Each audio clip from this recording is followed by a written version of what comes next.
The second contingent of Southern African Development Community, SADC troops, is packing up and leaving the eastern DR Congo. Contrairement ya MONUSCO na EAC, penye ulikuwa naonaka ni mu mazone fulani za bataille, munakuwa elema visible. Oro tulikuwa na wazia iko nyuma yetu me inakuwa fasi ya rebeli. After 2 years in the mineral-rich, war-torn region, SADC's mission will come to a wrap-up by the end of May. But here's a question.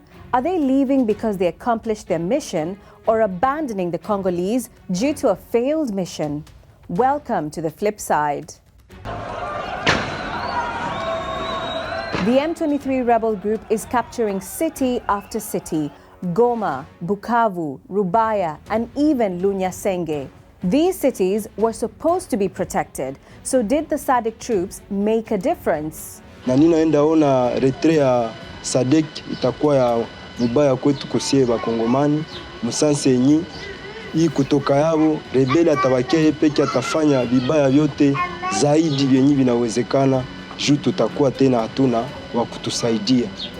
Différemment d'autres forces que la population avait qualifiées des touristes en RDC, la SADC bel et bien s'est montrée déterminée et c'était louable de la part de la population. On pensait que la SADC pourrait jouer un rôle très essentiel, un rôle crucial dans cette région. Mais fort malheureusement, on est surpris, on est déçu, la population est tellement déçue.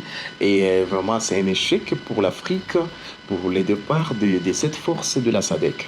Ingilikuwa wataendaka tungelibakia kwanza na force moja hapa na kutuinforme ke tumebakia na security mwingine ingilikuwa kana ni SADC gizi wananza ene baki vitu tu ni ya nguvu.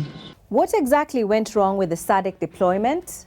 I think SADC deployed too quickly, too fast. The force was poorly funded. They were not well equipped. And then, the M23 got reinforcements from the Rwandan defense forces, which made it very hard for the SADC forces to kind of resist. And they had a lot of casualties. This isn't the first time SADC has pulled out of an unfinished mission. Mozambique was left hanging too, even though it was battling an Islamist insurgency. The reason?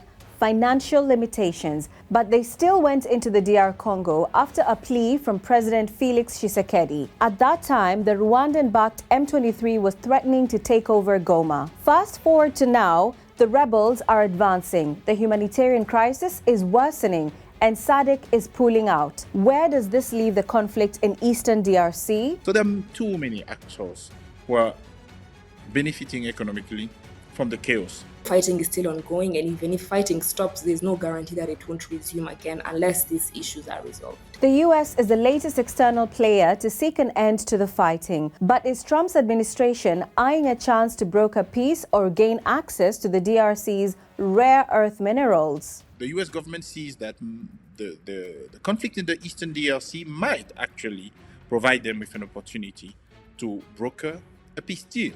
But the US does that to have, in return, access to the minerals of the DRC and Rwanda. There is no harmony in all the parties that are trying to resolve the conflict, trying to mediate.